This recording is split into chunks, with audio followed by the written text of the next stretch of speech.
Sister മരിയയ്ക്ക് ഈശോയും മാതാവും കൊടുത്ത വെളിപ്പെടുത്തലുകൾ. സിസ്റ്റർ മരിയയുടെ ഈ വെളിപ്പെടുത്തലുകൾ ഈശോയുടെയും മാതാവിന്റെയും പ്രത്യേക നിയോഗങ്ങൾക്കായി സമർപ്പിക്കുന്നു.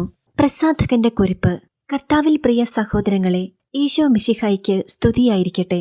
ഈ വെളിപ്പെടുത്തലുകൾ സിസ്റ്റർ മരിയയുടെ പല സീഡികളിൽ നിന്നും കേട്ടെഴുതിയതാണ്. തന്മൂലം ഒത്തിരി വ്യാകരണ പിശകുണ്ടാകും, ക്ഷമിക്കണം. ഈ സീഡികൾ എന്നെ ഒത്തിരി ആകർഷിച്ചതാണ്. പിന്നീട് അതിന്റെ കോപ്പിയെടുത്ത് അനേകരിലൂടെ പല രാജ്യങ്ങളിലും എത്തിച്ചിരുന്നു. ഇന്ത്യയിൽ മിഷൻ പ്രവർത്തനത്തിനായി ആസാമിലെത്തിയപ്പോൾ അവിടുത്തെ ആർച്ച് ബിഷപ്പിന്റെ പ്രത്യേക ആവശ്യപ്രകാരമാണ് ഇത് മലയാളത്തിലും ഇംഗ്ലീഷിലും പ്രിന്റ് ചെയ്തിരിക്കുന്നത്. ഇത് പ്രിന്റ് ചെയ്യുന്നതിനു മുൻപ് ഞാനും മിഷനിലുള്ള ഒരു വൈദികനും സിസ്റ്റർ മരിയയെ കണ്ട് ആവശ്യം പറഞ്ഞിരുന്നു. അപ്പോൾ സിസ്റ്റർ പറഞ്ഞു, സിഡിയിൽ വളരെ കുറച്ചേയുള്ളൂ, ബാക്കി ഞാൻ എഴുതിത്തരാമെന്ന്. എന്നാൽ സമയക്കുറവ് മൂലം അത് സാധിച്ചില്ല. അതിനാൽ ഉള്ളതുപോലെ പ്രിന്റ് ചെയ്യാൻ സിസ്റ്റർ പറഞ്ഞു. പെന്തക്കോസ്തക്കാരുടെ എല്ലാ ചോദ്യങ്ങൾക്കും ആവശ്യമായ ഉത്തരങ്ങൾ ഈശോ തന്നെ നേരിട്ട് സിസ്റ്റർ മരിയയ്ക്ക് ഇതിൽ വെളിപ്പെടുത്തിയിട്ടുണ്ട്. ഞാൻ അറിഞ്ഞ പ്രകാരം ഈ കാലഘട്ടത്തിന് ആവശ്യമായ ഒത്തിരി ദൈവിക വെളിപ്പെടുത്തലുകൾ സിസ്റ്റർക്ക് ഇപ്പോഴും ലഭിച്ചുകൊണ്ടിരിക്കുന്നു.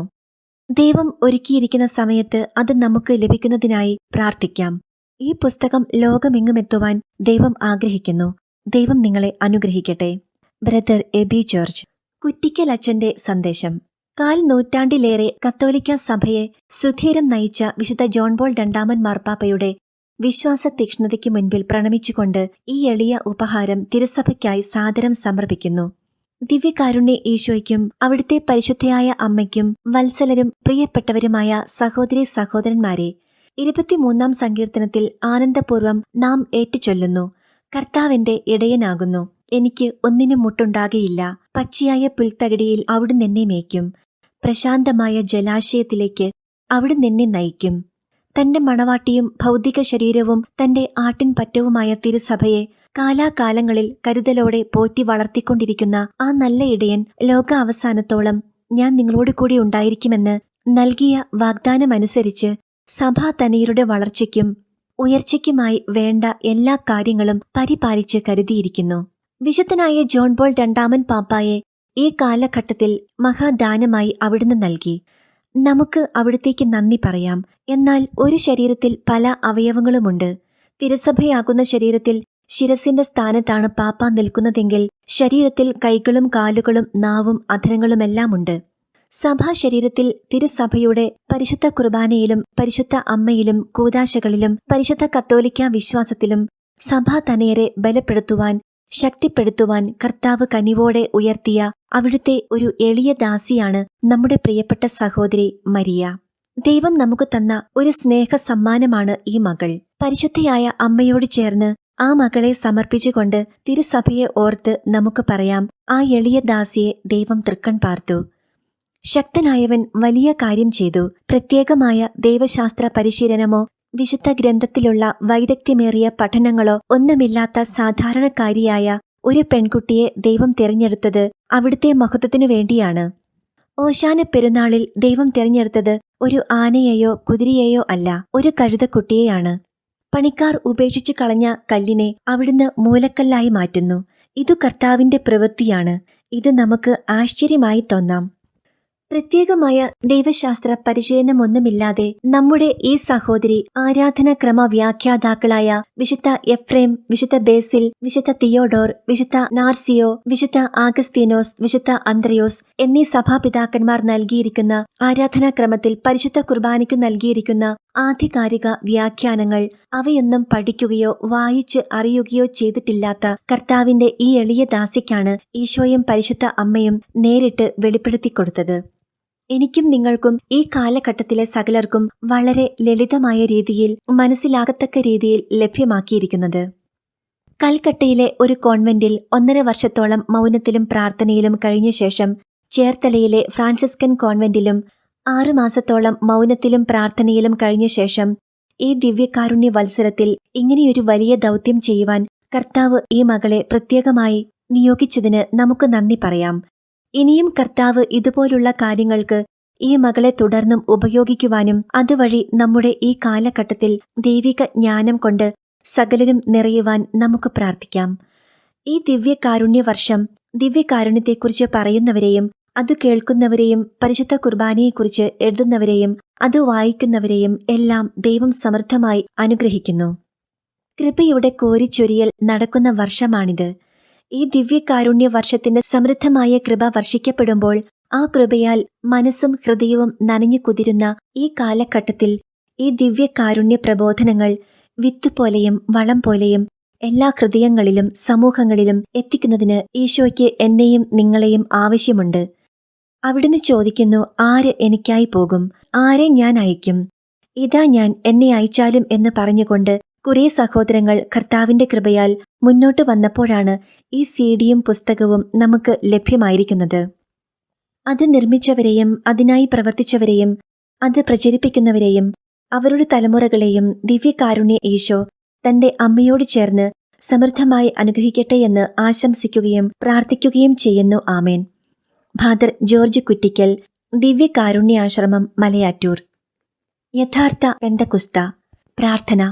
ഈശോയെ, വലിയ സ്നേഹത്തോടുകൂടി ഈ ദിവസം അവിടുന്ന് ഞങ്ങളെ വിളിച്ചതിനെയോർത്ത് ഞങ്ങൾ അങ്ങേക്ക് നന്ദി പറയുന്നു. ദൈവമേ, ഈ നിമിഷവും ഞങ്ങൾ അങ്ങയുടെ കരങ്ങളിലാണല്ലോ. കർത്താവേ, നന്ദി. അങ്ങറിയാതെ ഒന്നും ഞങ്ങളുടെ ജീവിതത്തിൽ സംഭവിക്കുന്നില്ലല്ലോ. അനേകം സ്ഥലങ്ങളിൽ നിന്ന് ഞങ്ങളെ ഒരുമിപ്പിച്ച് നിന്റെ മുൻപിൽ കൂട്ടിയതിനെയോർത്ത് ഞങ്ങൾ നന്ദി പറയുന്നു. എൻ്റെ ഈശോയെ, അവിടുത്തെ വലിയ സ്നേഹത്തെയോർത്ത് ഞങ്ങൾ നന്ദി പറയുന്നു. ഞങ്ങളുടെ ഓരോരുത്തരുടെയും ഹൃദയത്തിലേക്ക് ഇന്നങ്ങ് എഴുന്നള്ളി വന്നുവല്ലോ. ഈശോനാഥ, ഞങ്ങളുടെ ഹൃദയത്തിൽ, ഞങ്ങളുടെ ജീവിതത്തിൽ അതെല്ലാം നിറഞ്ഞു നിൽക്കുവാനായിട്ട്, അങ്ങയുടെ സ്നേഹം മുഴുവൻ നിറഞ്ഞു നിൽക്കുവാനായി ഞങ്ങളെ അനുഗ്രഹിക്കണമേ. ഏറ്റവും പ്രിയപ്പെട്ട പരിശുദ്ധാത്മാവേ, ഞങ്ങളുടെ ആത്മാവിൽ വസിച്ചുകൊണ്ട് ഞങ്ങളെ അങ്ങ് വിശുദ്ധീകരിക്കുവാൻ തിരുമനസ്സായതിനെയോർത്ത് ഞങ്ങൾ നന്ദി പറയുന്നു. ദൈവത്തിന്റെ സ്നേഹം ഞങ്ങളുടെ ഹൃദയത്തിലേക്ക് അവിടുത്തെ പരിശുദ്ധാത്മാവിലൂടെ ചൊരിയപ്പെട്ടിരിക്കുകയാണല്ലോ.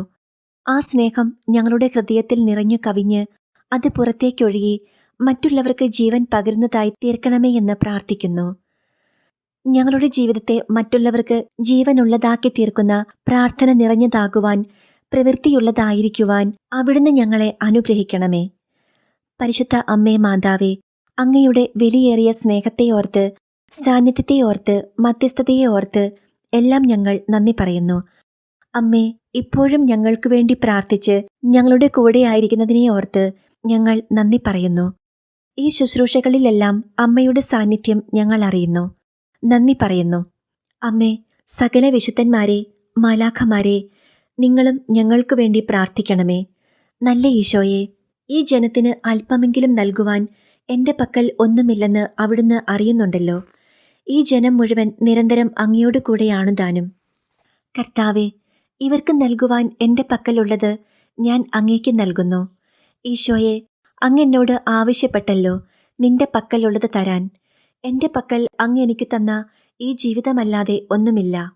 ഈശോയെ, അവിടുന്ന് നൽകിയ ഈ ജീവിതം അവിടുത്തെ തിരുകരങ്ങളിലേക്ക് ഞാൻ ഏൽപ്പിക്കുന്നു. കർത്താവെ, അങ്ങ് തന്നെ അപ്പം മുറിച്ച് വിളമ്പണമേ.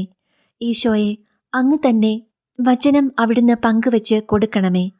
അങ്ങ് തന്നെ നൽകുമ്പോൾ ഇവർ ഭക്ഷിച്ച് തൃപ്തരായി അപ്പക്കുട്ടകളും ശേഖരിച്ചുകൊണ്ട് മടങ്ങുമല്ലോ. അത് മറ്റുള്ളവർക്കും കൊടുക്കുവാൻ വേണ്ടി തികയുമല്ലോ. ഈശോയെ, അങ്ങ് അങ്ങനെ ചെയ്യുമെന്ന് ഞാൻ വിശ്വസിക്കുന്നു. നീ അങ്ങനെ ചെയ്തത് എല്ലാം ഞാൻ ഓർക്കുന്നു. ഈശോയെ, നന്ദി പറയുന്നു. ഏറ്റവും പ്രിയപ്പെട്ട പരിശുദ്ധാത്മാവെ, ഒരിക്കൽ കൂടി ഞാൻ അങ്ങയോട് യാചിക്കുകയാണ്, അങ്ങയോട് അപേക്ഷിക്കുകയാണ്. അവിടുന്ന് എൻ്റെ പ്രാർത്ഥന കേൾക്കുമെന്ന വിശ്വാസത്തോടു കൂടി സ്നേഹത്തോടെ പറയുകയാണ്. ഇത് അങ്ങയുടെ ശുശ്രൂഷയാണ്, എൻ്റേതല്ല. അങ്ങ് തന്നെ ഈ ജനത്തോട് സംസാരിക്കണമേ. മുഴുവൻ സമയവും പരിശുദ്ധാത്മാവെ, അങ്ങ് തന്നെ ഈ ശുശ്രൂഷ ഏറ്റെടുക്കണമേ. കർത്താവിൻ്റെ കഴുതയായി തീരാൻ എന്നെ അനുഗ്രഹിക്കണമേ. ഈശോയെ നന്ദി, ഈശോയെ സ്തുതി, ഈശോയെ ആരാധന. എൻ്റെ ചരിത്രം. ഒരു ഹൈന്ദവ കുടുംബത്തിൽ ജനിച്ച എൻ്റെ പേര് മരിയ എന്നാണ്. അച്ഛനും അമ്മയും ഒരു ആങ്ങളയും ഒരു അനുജത്തിയുമുണ്ട്. 10-12 വയസ്സുവരെ ഹിന്ദുവായി ജീവിച്ച എനിക്ക് ഈശോയെക്കുറിച്ച് ഒന്നും അറിയില്ലായിരുന്നു. മാതാവിനെക്കുറിച്ചും ഈശോയെക്കുറിച്ചുമൊക്കെ വല്ലവരും പറഞ്ഞു കേൾക്കുമ്പോൾ മാതാവും ഒരു ദൈവമാണെന്നാണ് കരുതിയത്. ഈശോ ഒരു ദൈവം, പിന്നെ വിശുദ്ധന്മാരും ദൈവങ്ങൾ. അങ്ങനെയാണ് ഞാൻ കരുതിയിരുന്നത്. അതിൽ കൂടുതൽ ഒന്നും അറിയില്ലായിരുന്നു. എന്നാൽ ഈശോയുടെ വലിയ കാരുണ്യത്താൽ, വലിയ കൃപയാൽ, അങ്ങനെ പറയാനാണ് എനിക്കിഷ്ടം, എല്ലാ സ്വത്തുക്കളും നഷ്ടപ്പെട്ടുപോയി. അങ്ങനെ എല്ലാ സമ്പത്തും ഭൗതികമായിട്ടുള്ളതെല്ലാം നഷ്ടപ്പെട്ടു പോയതുകൊണ്ട് സർവ്വസമ്പത്തിൻ്റെയും ഉടയവനായ ദൈവം ഞങ്ങളെ എല്ലാവരെയും ഈശോയുടെ സ്വന്തമായി തീരുവാൻ അവിടുന്ന് അനുവദിച്ചു. ഞാൻ പറഞ്ഞുവല്ലോ, 12 വയസ്സുവരെ ഈശോയെക്കുറിച്ച് കാര്യമായിട്ട് ഒന്നും അറിയില്ലായിരുന്നു.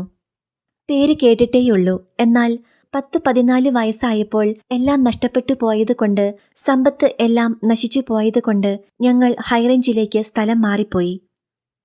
അങ്ങനെ അവിടെ പോയി കുറച്ച് സ്ഥലമൊക്കെ വാങ്ങിച്ച് ജീവിതം തുടങ്ങിയപ്പോഴേക്കും അപ്പച്ചൻ തീർത്തും മദ്യപാനത്തിന് അടിമയായിപ്പോയി.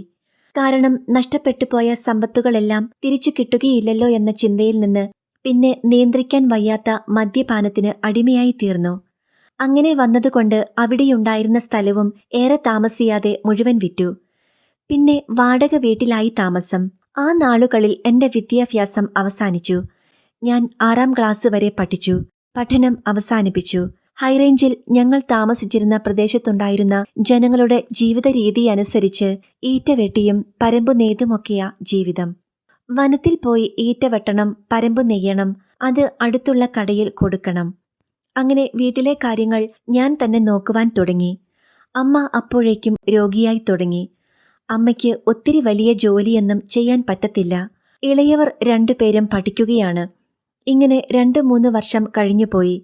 അക്ഷരങ്ങളൊക്കെ ഞാൻ മറന്നു തുടങ്ങി. ആ നാളുകളിൽ ഒരു ദിവസം എൻ്റെ അമ്മ കോതമംഗലത്ത് ചെറിയ പള്ളിയിൽ പ്രാർത്ഥിക്കാൻ പോയി. എന്നെക്കുറിച്ചോർത്ത് മറ്റു കുട്ടികളൊക്കെ സ്കൂളിൽ പോകുന്നത് കണ്ട് അമ്മയ്ക്ക് സങ്കടമായി. നന്നായിട്ട് പഠിക്കാൻ എനിക്ക് ആഗ്രഹമുണ്ടെന്ന് അമ്മയ്ക്കറിയുകയും ചെയ്യാം. അതുകൊണ്ട് അമ്മ അതുമോർത്തു കരഞ്ഞുകൊണ്ട് അവിടെ ഇരിക്കുമ്പോൾ ഇന്നും എനിക്കോ എൻ്റെ അമ്മയ്ക്കോ അറിയില്ലാത്ത ഒരു സിസ്റ്റർ അമ്മയുടെ അടുത്തു ചെന്ന് ചോദിച്ചു, "അമ്മച്ചി എന്തിനാ കരയുന്നത്?" അപ്പോൾ അമ്മച്ചി പറഞ്ഞു, "എനിക്ക് ഒരു കൊച്ചുണ്ട്, അതിനെ പഠിപ്പിക്കാൻ പറ്റാത്തത് കൊണ്ട് കരയുകയാണെന്ന്."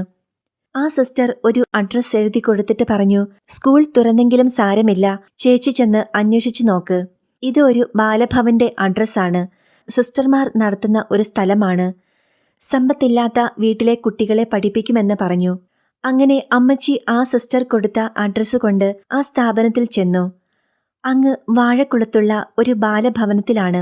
അവിടെ ചെന്നപ്പോൾ സിസ്റ്റർ പറഞ്ഞു, "എന്റെ പൊന്നു ചേച്ചി, ഇവിടെ ഒരു പായ വിരിച്ചു കൊടുക്കാൻ പോലും സ്ഥലമില്ല. നിറഞ്ഞിരിക്കുകയാണ്. എന്നാൽ പോകുന്ന വഴിക്ക് ആയവന എന്ന സ്ഥലത്ത് ഒന്ന് കയറി നോക്കണം. അവിടെ ഒരു ബാലഭവനുണ്ട്. അവിടെ ചിലപ്പോൾ സീറ്റ് ഉണ്ടായിരിക്കും." അങ്ങനെ അമ്മച്ചി തിരിച്ചു വന്ന വഴിക്ക് വാഴക്കുളത്തിനും മൂവാറ്റുപുഴയ്ക്കുമിടയ്ക്കുള്ള ആയവന എന്ന സ്ഥലത്ത് തിരുഹൃദയ സഭയിലെ സിസ്റ്റേഴ്സ് നടത്തുന്ന ജ്യോതി ബാലഭവനിൽ കയറി. അവിടെ സിസ്റ്റർ പേഷ്യൻസിനോട് സംസാരിച്ചപ്പോൾ ഇവിടെയും ഇടമില്ല, നിറഞ്ഞിരിക്കുകയാണ് എന്നാണ് പറഞ്ഞത്. അമ്മച്ചി ഒത്തിരി വിഷമത്തോടെ കരയുകയുമൊക്കെ ചെയ്തു. അടുത്ത വർഷം കൊണ്ടുവരാൻ പറഞ്ഞതുകൊണ്ട് അമ്മച്ചി അവിടെ നിന്നും പോന്നു. അമ്മച്ചി പുറത്തേക്ക് പോന്നപ്പോൾ സിസ്റ്റർ പേഷ്യൻസ് അകത്തേക്ക് ചെന്ന് ചാപ്പലിന്റെ വാതിലിലൂടെ കടന്നു പോയപ്പോൾ ഈശോ തന്നോട് സംസാരിക്കുന്നത് പോലെ തോന്നിയെന്ന ആ സിസ്റ്റർ പിന്നെ പറഞ്ഞത്. എന്തായാലും ആ സിസ്റ്ററിന് സങ്കടം സഹിക്കാൻ പറ്റാതെ വീണ്ടും തിരിച്ചു വന്ന് അമ്മച്ചിയെ തിരിച്ചു വിളിച്ചു പറഞ്ഞു, "ആ കൊച്ചിനെ കൊണ്ടുവന്നോളൂ" എന്ന്. അങ്ങനെ ഒരു ജോഡി ഡ്രസ്സുമായി തിരുഹൃദയ മഠത്തിലെ ജ്യോതി ബാലഭവനിലേക്ക് വീണ്ടും പഠിക്കാൻ വേണ്ടി വന്നു. എല്ലാം ആദ്യം മുതൽ പഠിക്കേണ്ടി വന്നു. എങ്കിലും കർത്താവ് കൂടെയുള്ളതുകൊണ്ട് 10ാം ക്ലാസ് നല്ല മാർക്കോടെ പാസ്സാകാൻ കഴിഞ്ഞു. ഈ കാലത്ത് മഠത്തിൽ അവിടെ താമസിക്കുന്ന സമയത്താണ് ഈശോയെ കുറച്ചുകൂടി കൂടുതലായിട്ട് ഞാൻ അറിയുന്നത്. എങ്കിലും ഈശോ രക്ഷകനാണെന്നോ എങ്ങനെ രക്ഷിക്കുമെന്നോ എനിക്ക് മനസ്സിലായില്ല. ഈശോയെ കുറച്ചുകൂടി സ്നേഹിച്ചു, അത്രയുള്ളൂ. എന്നാൽ അതിനേക്കാളൊക്കെ അധികമായിട്ട് ഞാൻ അന്ന് മനസ്സിലാക്കിയതും സ്നേഹിച്ചതുമൊക്കെ പരിശുദ്ധ അമ്മയെയാണ്. എല്ലാ പ്രാർത്ഥനകളും ഞാൻ മറന്നുപോയെങ്കിലും എത്രയും ദയുള്ള മാതാവേ എന്ന പ്രാർത്ഥന മാത്രം മറക്കാതെ എൻ്റെ മനസ്സിലുണ്ടായിരുന്നു. അവിടുന്ന് പോന്നു കഴിഞ്ഞപ്പോഴും പിന്നെ അവിടെ വെച്ച് വിശുദ്ധരുടെയൊക്കെ ജീവചരിത്രം അറിയാനിടയായി. ഒരിക്കൽ സിസ്റ്റർ കഥയൊക്കെ പറഞ്ഞു തരുമ്പോൾ പ്രത്യേകിച്ച് ഫാദർ ഡാമിയനെക്കുറിച്ച് ഒരു കഥ പറഞ്ഞു തന്നു. അത് എനിക്ക് ഒട്ടും മനസ്സിലായില്ല. എന്താ, അച്ഛൻ അറിയില്ലായിരുന്നോ കുഷ്ഠരോഗികളുടെ ഇടയിൽ ശുശ്രൂഷിച്ചാൽ മരിച്ചു പോകുമെന്ന്? അപ്പോൾ സിസ്റ്റർ പറഞ്ഞു, "അറിയാം, പിന്നെന്താ അങ്ങോട്ട് പോയത്? അങ്ങനെ ആർക്കും വേണ്ടാത്തവർക്ക് വേണ്ടി ജീവിക്കാനാണ് ഞങ്ങളുടെ ദൈവം പറഞ്ഞിരിക്കുന്നത്." അതെനിക്കൊരു പുതിയ അറിവായിരുന്നു. ആർക്കും വേണ്ടാത്തവർക്ക് അദ്ദേഹമുണ്ടല്ലോ എന്നത് എനിക്ക് വലിയ ആശ്വാസമായിരുന്നു. പിന്നീട് ഒരു ദിവസം മരിയ ഗൊരേത്തിയുടെ പുസ്തകം വായിക്കാൻ തന്നു. അത് വായിച്ചു കഴിഞ്ഞപ്പോൾ അതും എനിക്ക് മനസ്സിലായില്ല. എന്താ അതിൽ പറഞ്ഞിരിക്കുന്നത് എന്ന് സിസ്റ്ററിനോട് ചോദിച്ചപ്പോൾ പറഞ്ഞു, അതേ, പാപം ചെയ്യരുത് എന്ന്, തെറ്റ് ചെയ്യരുത് എന്ന് അങ്ങനെ എൻ്റെ അമ്മ പറഞ്ഞു തന്നിട്ടുണ്ട്. പക്ഷേ പാപം ചെയ്യരുത് എന്ന വാക്ക് ഞാൻ ആദ്യമായിട്ട് കേൾക്കുക. അതേക്കുറിച്ച് സിസ്റ്റർ എനിക്ക് പറഞ്ഞു തന്നു. എനിക്ക് ജീവിതത്തിൽ മരിയ ഗൊരേത്തി ചെയ്തതുപോലെ നല്ലവളായി ജീവിക്കണമെന്ന് മനസ്സിൽ തോന്നി. ഏറ്റവും ഒടുവിലായിട്ട് ഇത്രയും കൂടി സിസ്റ്റർ പറഞ്ഞു, ഈശോയ്ക്ക് ഒന്നും കൊടുക്കേണ്ട, ഹൃദയം മാത്രം മതി. ഈശോ എന്ത് ചോദിച്ചാലും തരും. ഈശോ സ്നേഹിക്കുകയും ചെയ്യും. അത് എൻ്റെ മനസ്സിൽ കിടന്നു. പിന്നീട് 10ാം ക്ലാസ്സൊക്കെ പാസ്സായി ഞാൻ എൻ്റെ വീട്ടിൽ പോയി. മുരിക്കാശ്ശേരി പാരലൽ കോളേജിൽ ചേർന്ന് PDC കഴിഞ്ഞ് കുരവിലങ്ങാട് വന്ന് ഞാൻ പഠിച്ചു. അതിനുശേഷം വീട്ടിലെ എല്ലാ കാര്യങ്ങളും ഒത്തിരി ദുരിതത്തിലേക്ക് പോയി. അപ്പച്ചൻ എവിടെയാണെന്ന് ഞങ്ങൾക്കറിയത്തില്ല. അമ്മച്ചി തീർത്തും രോഗിയായി. ഒരു ജോലിയും ചെയ്യാൻ പറ്റാതായി. എൻ്റെ ഇളയ കുട്ടികൾ പഠിക്കുകയാണ്. അവർക്ക് ജോലിയൊന്നും ആയിട്ടില്ല. അങ്ങനെ വലിയ വിഷമത്തിലും ദുഃഖത്തിലും ഒരു വാടക വീട്ടിലാണ് താമസിക്കുന്നത്. അതുപോലും കൊടുക്കാൻ നിവൃത്തിയില്ലാതെ വന്നപ്പോൾ ദൈവത്തെ എനിക്ക് ആവശ്യമായി വന്നു. എനിക്കറിയാവുന്ന എല്ലാ ദൈവങ്ങളോടും ഞാൻ പ്രാർത്ഥിച്ചു. പക്ഷേ ഒരിടത്തു നിന്നും സാരമില്ല എന്ന ഒരു വാക്കുപോലും എനിക്ക് കേൾക്കാൻ പറ്റിയില്ല. ഞാൻ ആലോചിച്ചു, ഇനി ആരോട് പ്രാർത്ഥിക്കണം? എനിക്കാണെങ്കിൽ എൻ്റെ കയ്യിൽ നേർച്ചയിടാൻ ഒരു പൈസ പോലും ഇല്ലതാനും. അതുകൊണ്ട് ഈശോയെക്കുറിച്ച് സിസ്റ്റർ പേഷ്യൻസ് പറഞ്ഞു തന്ന കാര്യം ഞാൻ ഓർത്തു. അതുകൊണ്ട് ഈശോയോട് പ്രാർത്ഥിക്കാൻ ഞാൻ ആഗ്രഹിച്ചു. അങ്ങനെ ഈശോയോട് പ്രാർത്ഥിക്കാൻ ഞാൻ പോയി ഇരുന്നു. സ്വർഗസ്ഥനായ പിതാവും നന്മ നിറഞ്ഞ മറിയവുമെല്ലാം എനിക്കറിയാം. പക്ഷേ എൻ്റെ ആവശ്യങ്ങളൊക്കെ എങ്ങനെയാണ് ഈശോയോട് പറയേണ്ടത് എന്ന് എനിക്കറിയില്ല. അങ്ങനെ വലിയ വിഷമത്തോടു കൂടിയിരിക്കുമ്പോൾ ഏതെങ്കിലും ക്രിസ്ത്യാനിയോട് ചോദിക്കാമെന്ന് തീരുമാനിച്ചു. അങ്ങനെ നടക്കുമ്പോൾ ഒരു ചേച്ചിയെ കണ്ടുമുട്ടി. ആ ചേച്ചി ക്രിസ്ത്യാനിയാണെന്ന് എനിക്ക് തോന്നിയതുകൊണ്ട് ആ ചേച്ചിയോട് ചെന്ന് ചോദിച്ചു, എങ്ങനെയാണ് ഈശോയോട് പ്രാർത്ഥിക്കേണ്ടതെന്ന്. ആ ചേച്ചി ഒരു പെന്തക്കോസ്ത സമൂഹത്തിലുള്ള ആളായിരുന്നു. ചേച്ചി സന്തോഷത്തോടു കൂടി കുറച്ചു കാര്യങ്ങളൊക്കെ പറഞ്ഞു തന്നു. പിന്നെ അവരുടെ പാസ്റ്ററുടെ അടുത്തേക്ക് കൂട്ടിക്കൊണ്ടു പോവുകയും ചെയ്തു. അങ്ങനെ ഈശോയോട് എങ്ങനെയാണ് പ്രാർത്ഥിക്കേണ്ടത് എന്ന് ചോദിച്ചപ്പോൾ അവർ കുറച്ചു കാര്യങ്ങൾ എന്നെ പഠിപ്പിച്ചു. എന്നാൽ 2 മാസത്തെ പഠനത്തിനു ശേഷം എനിക്ക് മനസ്സിലായത് അത് വേറെ ആരുടെയും കുഴപ്പം കൊണ്ടല്ല. ഞാൻ ബൈബിൾ മുഴുവൻ പഠിച്ചു കഴിഞ്ഞുവെന്നോ അത് മുഴുവൻ പഠിപ്പിച്ചുവെന്നും ആരും അവകാശപ്പെട്ടില്ല. പക്ഷെ എനിക്ക് അങ്ങനെ തോന്നി. ഞാൻ ബൈബിൾ മുഴുവൻ പഠിച്ചുവെന്ന്. വചനത്തെ വചനം കൊണ്ട് വെട്ടാനും മുറിക്കാനും കീറാനും കുത്തിക്കെട്ടാനുമൊക്കെ പഠിച്ചു ഞാൻ. പക്ഷേ സ്നേഹിക്കാൻ മാത്രം പഠിച്ചില്ല. ആരെ കണ്ടാലും ഞാൻ ചോദിക്കും, രക്ഷിക്കപ്പെട്ടതാണോ? പ്രത്യേകിച്ച് ക്രിസ്ത്യാനിയെ കണ്ടാൽ ചോദിക്കും, രക്ഷിക്കപ്പെട്ടതാണോ? ഇപ്പോൾ മരിയ സ്വർഗത്തിൽ പോകുവോ? പുണ്യാളന്മാരൊക്കെ സ്വർഗത്തിലുണ്ടോ? അന്ത്യവിധി കഴിഞ്ഞിട്ടില്ലല്ലോ. അപ്പോൾ അതിനു മുൻപ് അവർ എങ്ങനെയാ അവിടെ ചെന്നത്? ഇങ്ങനെ കുറെ ചോദ്യങ്ങൾ ചോദിക്കാൻ ഞാൻ പഠിച്ചു. എന്നാൽ രക്ഷിക്കപ്പെട്ടതാണോ എന്ന ചോദ്യം എന്നോട് തന്നെ ഒരു പ്രാവശ്യമെങ്കിലും ചോദിച്ചിരുന്നെങ്കിൽ ഞാൻ രക്ഷപ്പെട്ടേനെ. ആ ചോദ്യം എന്നോട് തന്നെ ചോദിക്കാൻ ഞാൻ മറന്നു. മറ്റുള്ളവരോടൊക്കെ ഇങ്ങനെ ചോദിച്ചു നടന്നു. അങ്ങനെ ചോദിക്കുമ്പോൾ അവർക്ക് ഉത്തരം തെറ്റാതെ അവർ നന്നായി ഉത്തരം തന്നാൽ പോലും അതിനെയൊക്കെ ഒതുക്കി എങ്ങനെയെങ്കിലും തിരിച്ചു പറഞ്ഞ് അവരെ തോൽപ്പിച്ചു കഴിയുമ്പോൾ ഉള്ളിലൊരു സംതൃപ്തിയാ. അങ്ങനെ കുറേ മാസങ്ങൾ വിശ്വാസത്തിൽ വളർന്ന് പോയിക്കൊണ്ടിരുന്നു. പിന്നെ ബൈബിളിന്റെ ഏത് ഭാഗം ചോദിച്ചാലും ആധികാരികമായി ഉത്തരം തരാമെന്ന് ഞാൻ പറയാൻ തുടങ്ങി. അത് കഴിഞ്ഞപ്പോൾ എനിക്ക് തോന്നി, ഇങ്ങനെ വിശ്വസിച്ച് മാത്രം ജീവിച്ചിട്ട് കാര്യമില്ല, ഏറ്റുപറയണം. അതുകൊണ്ട് ഞാൻ പറഞ്ഞു, സ്നാനപ്പെടാൻ ഞാൻ ആഗ്രഹിക്കുന്നു. അങ്ങനെ അധികം വൈകാതെ തന്നെ ഞാൻ പെന്തക്കോസ്ത് സമൂഹത്തിലേക്ക് സ്നാനപ്പെട്ടു ചേർന്നു. ആ സഭയുടെ അംഗമായി തീർന്നു. അതു കഴിഞ്ഞപ്പോൾ എനിക്ക് തോന്നി, ദൈവമേ, ഞാൻ രക്ഷിക്കപ്പെട്ടിട്ടുണ്ട്. പക്ഷേ മറ്റുള്ളവരൊന്നും രക്ഷപ്പെട്ടിട്ടില്ല. അപ്പോൾ പിന്നെ അവരെ രക്ഷിക്കാൻ എന്താ മാർഗം? അവരെ രക്ഷിക്കാനുള്ള മാർഗം ഞാൻ ആലോചിച്ചു കഴിഞ്ഞപ്പോൾ തോന്നി, ബൈബിൾ കോളേജിൽ ചേർന്ന് പഠിക്കാം. കാരണം സാധാരണ ഏറ്റവും കൂടുതൽ നശിച്ചുകൊണ്ടിരിക്കുന്ന ഒരു ജനസമൂഹം എനിക്ക് തോന്നിയത് കത്തോലിക്ക സഭയിലുള്ളവരും യാക്കോബായക്കാരുമാണ്. കാരണം ഈ 2 കൂട്ടരുമാണ് പരിശുദ്ധ അമ്മയോട് പ്രാർത്ഥിക്കുന്നത്. അപ്പോൾ അമ്മയോട് പ്രാർത്ഥിക്കുന്നവരാണ് ഏറ്റവും കൂടുതൽ നശിച്ചുകൊണ്ടിരിക്കുന്നത് എന്നാണ് ഞാൻ വിചാരിക്കുന്നത്. അന്നത്തെ കാലത്തെ ചിന്തയാണു കേട്ടോ. ഇന്ന് പരിശുദ്ധ അമ്മയില്ലെങ്കിൽ ഞാനുമില്ല. അമ്മയുള്ളതുകൊണ്ടാണ് ഞാനിപ്പോൾ നിൽക്കുന്നത് തന്നെ. എനിക്കിപ്പോൾ ഒരു അമ്മയുണ്ടെന്നല്ല ഞാൻ പറയുന്നത്, പണ്ടൊരു അമ്മയുണ്ടായിരുന്നുവെന്നുമല്ല പറയുക. ഞാൻ ആഗ്രഹിക്കുന്നതും വിശ്വസിക്കുന്നതുമെല്ലാം നിത്യത വരെയും അമ്മയുണ്ടെന്നാ. അപ്പോൾ അമ്മ അന്ന് ഉണ്ടെന്ന് എനിക്ക് മനസ്സിലാക്കാൻ പറ്റിയില്ല. അതുകൊണ്ട് എനിക്ക് അമ്മയോട് ദേഷ്യമായിരുന്നു. അമ്മയോട് ഞാൻ എത്രമാത്രം ദേഷ്യപ്പെട്ടോ അത്രമാത്രം അമ്മ എന്നെ സ്നേഹിക്കുകയും ചെയ്തു. അമ്മയുടെ കാരുണ്യം നിറഞ്ഞ പ്രാർത്ഥനയിലാണ് ഞാൻ ഈശോയിലേക്ക് കൂടുതൽ അടുക്കാൻ ഇടയായിത്തീർന്നത്. ഇപ്പോഴും അമ്മയെ ഓർത്ത് ഞാൻ നന്ദി പറയുന്നു. അമ്മ എന്നോട് കൂടെയുണ്ടെന്ന് വിശ്വസിച്ച് നന്ദി പറയുന്നു. അമ്മയുണ്ട്, അല്ലെങ്കിൽ എനിക്കിവിടെ നിൽക്കാൻ പറ്റില്ല. ഈശോയ്ക്കു വേണ്ടി സാക്ഷ്യപ്പെടുത്തിക്കൊണ്ട് കത്തോലിക്കാ സമൂഹത്തിന്റെ മുൻപിൽ നിൽക്കണമെങ്കിൽ പരിശുദ്ധ അമ്മ കൂടെയുണ്ടാവണം. അങ്ങനെ ഞാൻ വിശ്വസിക്കുന്നു. എന്തായാലും അങ്ങനെ ബൈബിൾ കോളേജിൽ ചേർന്ന് പഠിക്കാൻ തീരുമാനിച്ചു. കത്തോലിക്ക സഭയിലുള്ള സാധാരണ ജനങ്ങൾ പാവങ്ങളാണ്. അവർക്ക് ദൈവത്തെക്കുറിച്ച് ഒന്നും അറിയത്തില്ല. എന്റെ ചിന്തകളാണിതൊക്കെ കേട്ടോ. അങ്ങനെയാ ഞാൻ വിചാരിച്ചിരുന്നത്. ഏറ്റവും ആദ്യം മാനസാന്തരപ്പെടേണ്ടത് മാർപ്പാപ്പയാണ്. കാരണം അവിടെ ഇരുന്ന് കുറെ കത്തുകളൊക്കെ അയക്കും. അതൊക്കെ ഇവിടെ കൊണ്ടു നടന്ന് പ്രചരിപ്പിക്കുന്നത് കുറച്ച് മെത്രാന്മാരും വൈദികരും. പിന്നെ വീടു കയറി വിദേശത്തു നിന്ന് വരുന്ന പണമൊക്കെ കൊടുക്കാൻ കുറച്ച് സിസ്റ്റർമാരും. ഇവരെല്ലാം മാനസാന്തരപ്പെട്ടെങ്കിൽ മാത്രമേ ഈ സാധാരണ ജനം രക്ഷപ്പെടൂ എന്ന് ഞാൻ ചിന്തിച്ചു. അതുകൊണ്ട് ഞാൻ ആദ്യം പ്രാർത്ഥിച്ചത് മാർപ്പാപ്പയും കർദിനാൾമാരും മെത്രാന്മാരും വൈദികരും സിസ്റ്റേഴ്സും മാനസാന്തരപ്പെടണമെന്നാ. ഇവരെ രക്ഷപ്പെടുത്താൻ വേണ്ടി ഇവർക്ക് വചനം അറിയില്ലാത്തതുകൊണ്ട് വചനം പഠിക്കാൻ പോകണമെന്ന് ഞാൻ ആഗ്രഹിച്ചു. അങ്ങനെ പോകാനൊക്കെ തീരുമാനിച്ച് ബൈബിൾ കോളേജിൽ പോകാനുള്ള തീരുമാനം എടുത്ത സമയത്ത് എന്റെ അമ്മയ്ക്ക് അസുഖം കൂടുതലായി. അമ്മ എന്നെ വിളിച്ചിട്ട് പറഞ്ഞു, മോളെ 2 വർഷവും കൂടി എവിടെയെങ്കിലും ജോലിക്ക് പോകാമോ? 2 വർഷവും കൂടി കഴിഞ്ഞാൽ എന്റെ ആങ്ങളയ്ക്ക് ജോലി കിട്ടും. അത് കഴിഞ്ഞ് മോള് പൊയ്ക്കോ. അമ്മയെ പറഞ്ഞ് പേടിപ്പിച്ച് എന്റെ സൈഡിലാക്കി വെച്ചിട്ടുണ്ട്. പക്ഷേ ആങ്ങളെയും അനിയത്തിയും സമ്മതിച്ചില്ല. അവർ പറഞ്ഞു, ഇപ്പോൾ എന്തായാലും ഈശോയിൽ പ്രാർത്ഥിക്കാനും പറ്റുമല്ലോ. ഇനി അവരുടെ കൂട്ടത്തിൽ പോയി മുങ്ങേണ്ട കാര്യമില്ലല്ലോ എന്ന് പറഞ്ഞു. വിശ്വസിച്ചാൽ നീയും നിന്റെ കുടുംബവും രക്ഷപ്പെടുമെന്നാണല്ലോ. അപ്പോൾ ഞാൻ കരുതി, ഞാൻ വിശ്വസിച്ചല്ലോ, എന്നെങ്കിലും ഒരു കാലത്ത് ഇവരും രക്ഷിക്കപ്പെട്ടോളും എന്ന് കരുതി. ആ വചനമനുസരിച്ച് ഇന്ന് അവർ കത്തോലിക്ക സഭയിലേക്ക് വരികയും കുടുംബം മുഴുവൻ രക്ഷിക്കപ്പെടുകയും ചെയ്തു.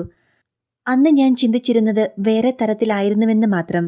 അങ്ങനെ അമ്മയുടെ നിർബന്ധം കൊണ്ട് ബൈബിൾ കോളേജിൽ പോവുക എന്ന ആഗ്രഹം 2 വർഷത്തേക്ക് നീട്ടിവച്ചു. അടിമാലിയിൽ ഒരു കടയിൽ ഞാൻ ജോലി ചെയ്യാൻ പോയി. ജോലി ചെയ്യുന്ന സമയത്ത് ഒരു ദിവസം പുറത്തേക്കു ഞാൻ നോക്കിയപ്പോൾ ബാലഭവനിലെ എന്നെ വളർത്തിയിരുന്ന സിസ്റ്റർ ബോസ്കോ ആ വഴിയിൽ കൂടി പോകുന്നത് കണ്ടു. ബോസ്കോ അമ്മയെ കണ്ടപ്പോൾ ആദ്യം ദേഷ്യമാണ് വന്നത്. കാരണം എനിക്ക് സിസ്റ്റർമാരെ ഒന്നും കാണാൻ പാടില്ല. ഇവരാണ് ജനത്തെ വഴിതെറ്റിക്കുന്നതെന്ന് ഞാൻ പറഞ്ഞു നടക്കുകയാണ്. ആ ചിന്തയാണ് ആദ്യമുണ്ടായത്. എന്നാൽ അടുത്ത നിമിഷം ഞാൻ ഓർത്തു, എത്രമാത്രം സ്നേഹത്തോടു കൂടിയാണ് പല അവസരത്തിലും സിസ്റ്റർ എന്നോട് പെരുമാറിയിട്ടുള്ളത്. 10 വർഷം കഴിഞ്ഞെങ്കിൽ പോലും ആ ഓർമ്മ വന്നതുകൊണ്ട് എവിടെ പോവുകയാ എന്ന് ചോദിക്കാമെന്ന് തീരുമാനിച്ചു. സിസ്റ്റർ ഈ കടയിൽ എന്നെ കണ്ടപ്പോൾ അത്ഭുതമായി. ഞാൻ ഈ കടയിൽ നിൽക്കുവാണെന്ന് പറഞ്ഞപ്പോൾ സിസ്റ്റർ പറഞ്ഞു, മോള് ഈ കടയിൽ നിൽക്കണ്ട. ഈ ടൗണിലെ കടയിൽ ജോലി ചെയ്യുന്നത് ശരിയല്ല. അന്ന് ബാലഭവനിലുണ്ടായിരുന്ന സിസ്റ്റർ വിയാനി ഇപ്പോൾ പ്രൊവിൻഷ്യലാണ്. അതുകൊണ്ട് മോള് കോതമംഗലത്ത് ചെന്ന് വിയാനിയെ കണ്ട് നിന്റെ അവസ്ഥയൊക്കെ പറയണം. അമ്മ എന്തെങ്കിലും ചെയ്യും. നീ ഏതായാലും ANM വരെ പഠിച്ചതാണല്ലോ. ഞാൻ സമ്മതിക്കുകയൊക്കെ ചെയ്തു. പക്ഷേ പോകാനൊന്നും തീരുമാനിച്ചില്ല. ഞാൻ വീട്ടിൽ വന്ന് അമ്മച്ചിയോട് പറഞ്ഞു, സിസ്റ്റർ ഇങ്ങനെയൊക്കെ പറഞ്ഞിട്ടുണ്ടെന്ന്. അപ്പോൾ അമ്മച്ചി പറഞ്ഞു, എന്റെ മോളെ, നിനക്ക് സമാധാനമാകും. നീ അവരുടെ കൂടെയാണെങ്കിൽ ജീവിതം സുരക്ഷിതമാവുമല്ലോ എന്ന് പറഞ്ഞു. അമ്മച്ചിയുടെ നിർബന്ധം കൊണ്ട് ഞാൻ അങ്ങോട്ട് പോയി. അവിടെ ചെന്ന് ഞാൻ സിസ്റ്ററിനെ കാണുമ്പോഴും ഞാൻ പെന്തക്കോസ്തുകാരിയാണെന്ന് പറഞ്ഞില്ല. കമ്മലും മാലയും ഒന്നും കാണാത്തതുകൊണ്ട് സിസ്റ്റർ ഓർത്തു എനിക്ക് വലിയ ദുരിതമായിരിക്കും പണ്ടത്തെ പോലെ. അതിലും ദുരിതമായിരിക്കും. അന്നും സഹനവും കഷ്ടപ്പാടുമൊക്കെ കണ്ടു ശീലിച്ചതുകൊണ്ട് ഒന്നും എന്നോട് ചോദിച്ചില്ല. പിന്നെ ഒരാഴ്ച അവിടെ നിൽക്കാൻ പറഞ്ഞു. ഒരാഴ്ച ശ്വാസം മുട്ടിയാണ് ഞാൻ അവിടെ നിന്നത്. കാരണം മഠത്തിനകത്ത് നിറച്ചും മാതാവിന്റെയും ഈശോയുടെയും രൂപം വച്ചിരിക്കുകയാണ്. കുരിശൊക്കെയുമുണ്ട്. അതൊക്കെ സഹിച്ച് നിൽക്കുകയാണിവിടെ. ഒരു ദിവസം ഒരു കവർ എന്റെ കയ്യിൽ തന്നിട്ട് സിസ്റ്റർ പറഞ്ഞു, മോളെ, ഞാൻ അന്വേഷിച്ചിട്ട് ഇവിടെയെങ്ങും നല്ലൊരു ജോലി നിനക്ക് കിട്ടുകയില്ല. നല്ല ശമ്പളം ഇല്ലെങ്കിൽ വീട്ടിലെ കാര്യം നോക്കാൻ പറ്റില്ല. മോൾ ഒരു കാര്യം ചെയ്യ്. പഞ്ചാബിൽ നമുക്കൊരു ഹോസ്പിറ്റലുണ്ട്.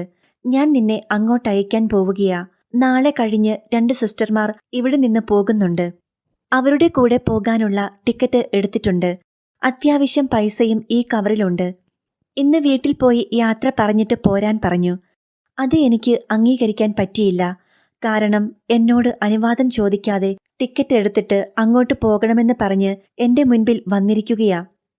എന്നോട് ഒരു വാക്ക് ചോദിച്ചിരുന്നെങ്കിൽ ഞാൻ പോകില്ലായിരുന്നു. പക്ഷേ അതിന് ദൈവം ഇടയാക്കിയില്ല. എന്നോട് ചോദിച്ചില്ല. അങ്ങനെ എന്റെ കയ്യിൽ കവർ തന്നിട്ട് വീട്ടിൽ പോയി യാത്ര പറഞ്ഞിട്ട് വരാൻ പറഞ്ഞു. സാധാരണ രീതിയിൽ സിസ്റ്റർമാർ മര്യാദയ്ക്ക് പറഞ്ഞാൽ തിരിച്ച് 4 ഞാൻ അങ്ങോട്ട് പറയും. പക്ഷേ എന്നോട് അല്പം സ്വരമുയർത്തി പറഞ്ഞാൽ എനിക്ക് ഒന്നും പറയാൻ കിട്ടില്ല.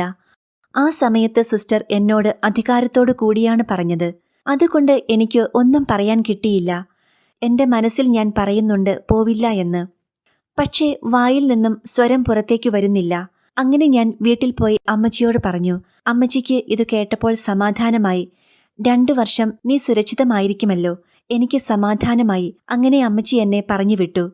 ഞാൻ മഠത്തിൽ തിരിച്ചു വന്നപ്പോൾ ഒരു ബാഗ് നിറയെ ഡ്രസ്സും അവിടെ ഉപയോഗിക്കാനുള്ള സാധനങ്ങളുമെല്ലാം വിയാനി അമ്മ എടുത്തു വെച്ചിരിക്കുകയാ. എനിക്ക് അത്ഭുതമായി. കാരണം ഇപ്പോഴും എന്നെ എന്തുകൊണ്ടാ ഇത്രയും സ്നേഹിക്കുന്നത്? എന്റെ ദൈവം എന്നെ സ്നേഹിച്ചതുകൊണ്ട് എന്ന് മാത്രമേ എനിക്ക് പറയാനുള്ളൂ. കാരണം എനിക്ക് എന്ത് യോഗ്യതയുണ്ട്? എവിടെയോ ജനിച്ചു വളർന്ന ഒരു ഹിന്ദു കുട്ടി ഞാനിങ്ങനെ ക്രിസ്ത്യാനിയാകുമെന്നോ ഞാനൊരു പെന്തക്കോസ്തുകാരിയാണെന്നോ ഉള്ള കാര്യം പോലും ഞാൻ ആരോടും പറഞ്ഞിട്ടില്ല. എന്നെ അത്രയും സ്നേഹിക്കേണ്ട കാര്യം അമ്മയ്ക്കില്ല. ഞാൻ അവർക്ക് വേണ്ടി ഒന്നും ചെയ്തിട്ടില്ല. അവരുടെ ഔദാര്യത്തിൽ അവിടെ ജീവിച്ച് 10ാം ക്ലാസ് കഴിഞ്ഞ് ഇറങ്ങിപ്പോന്നുവെന്നല്ലാതെ ഞാൻ അങ്ങോട്ട് ഒന്നും കൊടുത്തിട്ടില്ല. അവിടെ ജീവിച്ച കാലം മുഴുവൻ അവർക്കായിരുന്നു കഷ്ടപ്പാട്. ചില അവസരത്തിൽ എന്റെ അമ്മച്ചിയെ കൂടി നോക്കേണ്ടി വന്നിട്ടുണ്ട്. അവർ പിന്നെയും എന്നെ സ്നേഹിക്കുകയാണ്. അതും കഴിഞ്ഞ് ഒടുവിൽ യാത്ര പറഞ്ഞ് ഇറങ്ങിപ്പോന്നപ്പോൾ അമ്മ പുതച്ചിരുന്ന ഷാൾ മടക്കി എന്റെ കയ്യിൽ തന്നിട്ട് പറഞ്ഞു, അവിടെ നല്ല തണുപ്പാ, ഇതും കൂടി ഇരിക്കട്ടെ. അത്രമാത്രം എന്നെക്കുറിച്ച് കരുതലുള്ള ദൈവം എനിക്കറിവില്ലാത്ത കാലാവസ്ഥയെപ്പോലും കരുതത്തക്ക രീതിയിൽ എന്നെ അയക്കുകയായിരുന്നു. മുറ്റത്തേക്ക് ഇറങ്ങി വാനിൽ കയറാൻ തുടങ്ങിയപ്പോൾ ഒരു ജപമാലയെടുത്ത് എന്റെ കയ്യിൽ തന്നിട്ട് പറഞ്ഞു, പെന്തക്കോസ്തുകാരെ പോലെ കഴുത്തും കാതും പറിച്ച് നടക്കരുത്, ഇത് കഴുത്തിലിട്ടു.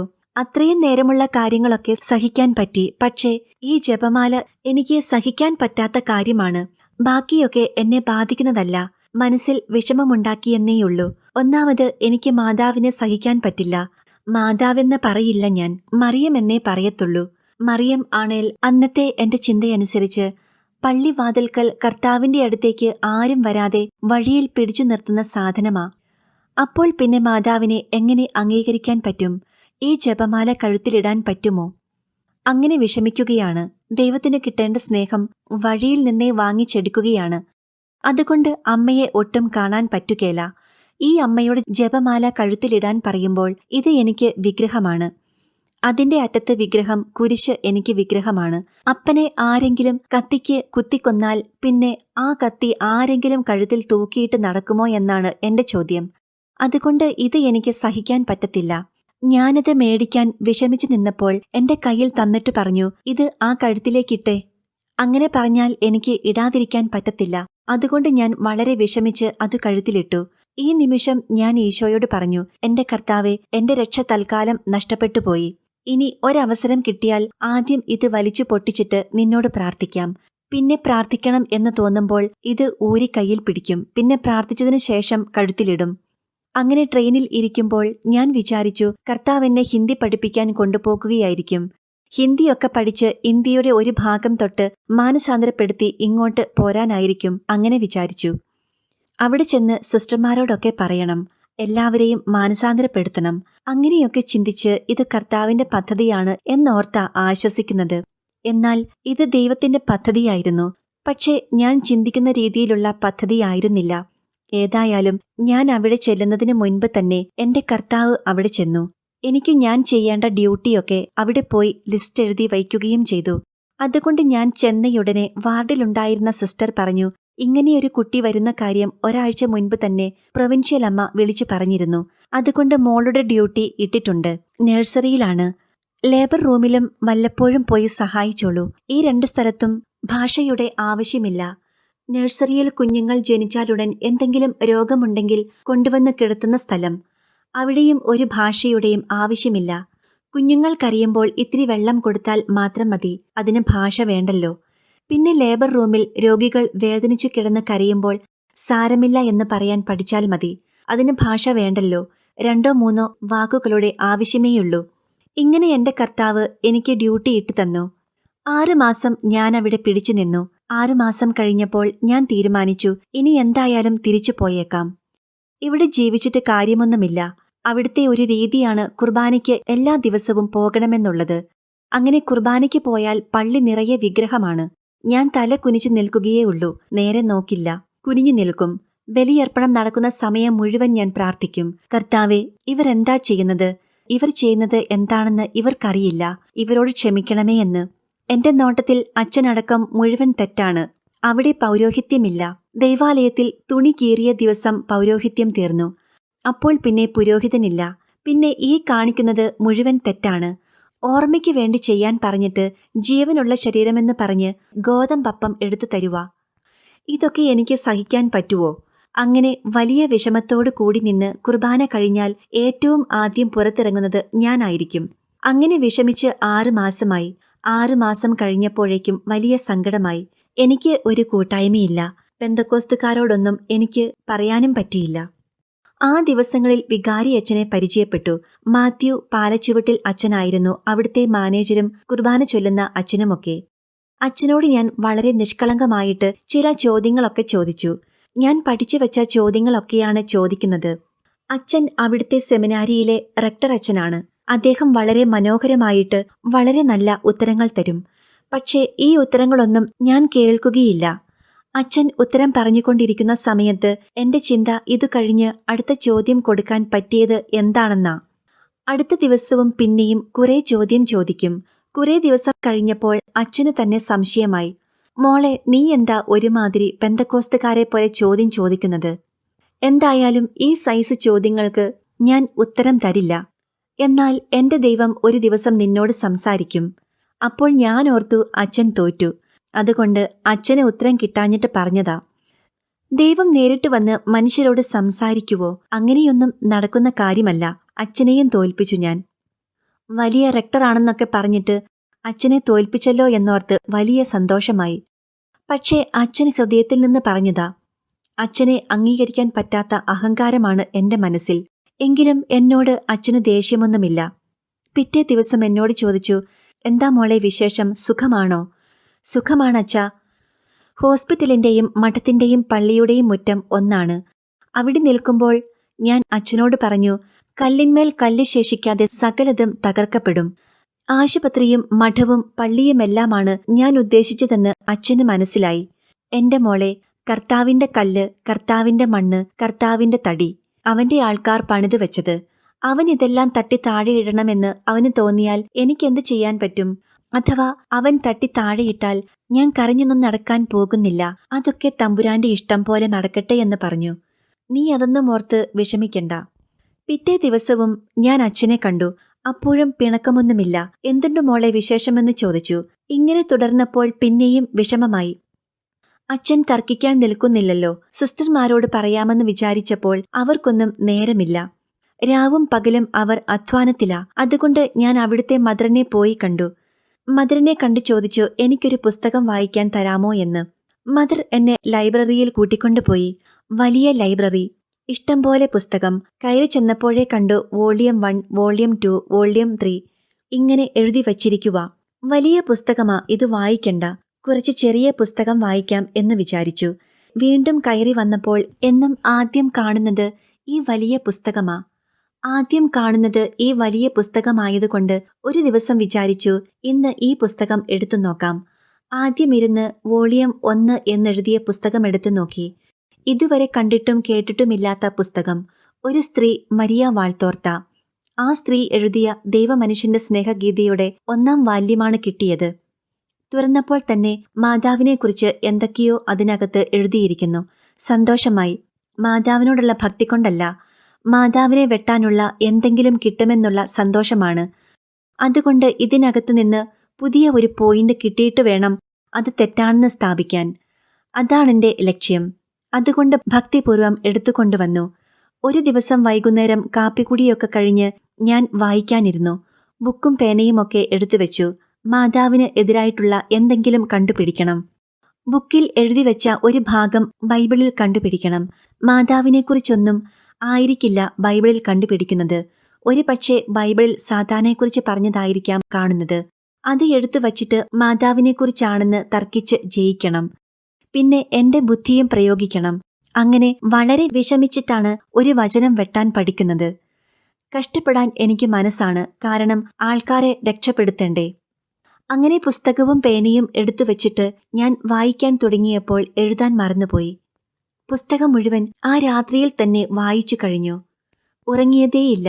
പുസ്തകം വായിച്ചു കഴിഞ്ഞപ്പോൾ എനിക്കൊരു കാര്യം മനസ്സിലായി. എന്റെ രക്ഷയിൽ എവിടെയോ ഒരു കുഴപ്പം പറ്റിയിട്ടുണ്ട്.